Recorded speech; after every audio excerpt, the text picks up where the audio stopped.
Alex, I'm going to work the room a little bit. I've called on you a bunch in the back. Yeah, kind of a two-part question on the situation with the Saudis and OPEC. Sure. First, there were reports last week, obviously, that the administration asked them to delay that cut by a month. Ned said last week that he couldn't confirm that report, but the Saudis came out and confirmed it themselves in an official statement. So I guess first question is, can you guys still not confirm or deny that report? Are we to take the Saudis' word for it since they said that the 1 month cut was asked for? And then secondly, is there any update on how you guys are reassessing or changing the relationship with the Saudis today? Because they're seemingly already reacting. They disinvited a Biden official to an event today. They're seemingly already moving to adjust the relationship themselves. Have you guys made any progress on that front you can share? Sure. So, as it relates to a specific meeting, I don't have anything, or sorry, a specific request for any kind of delay. I don't have anything to offer on that. But I think what's important here is that over the course of this administration, as it relates to the conversation around energy, we have been quite clear at every corner that supply should meet demand.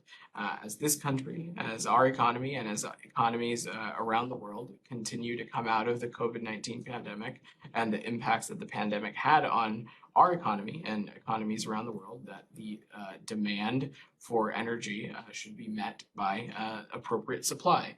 And so in recent weeks, the Kingdom of Saudi Arabia conveyed to us privately and publicly that they had an intention to reduce oil production, which not only would impact supply, but it would also increase Russian revenues and blunt the effectiveness of the sanctions that this country and our allies and partners have been in placing on Russia. That would be the wrong decision to make.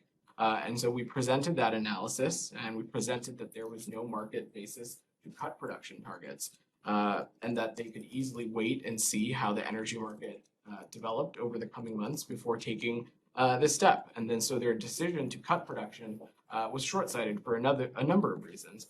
But specifically on the relationship, this is not something new.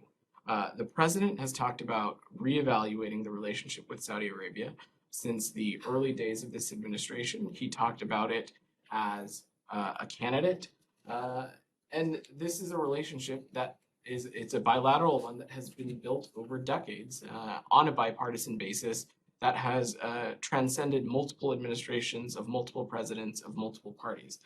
So what this administration is going to do is we're going to act methodically, we're going to act strategically, and we're going to take time to consult with members of Congress, with our allies and partners. Because as I have said, and as Ned and the Secretary have said previously, we have a multiplicity of interests with the Kingdom of Saudi Arabia.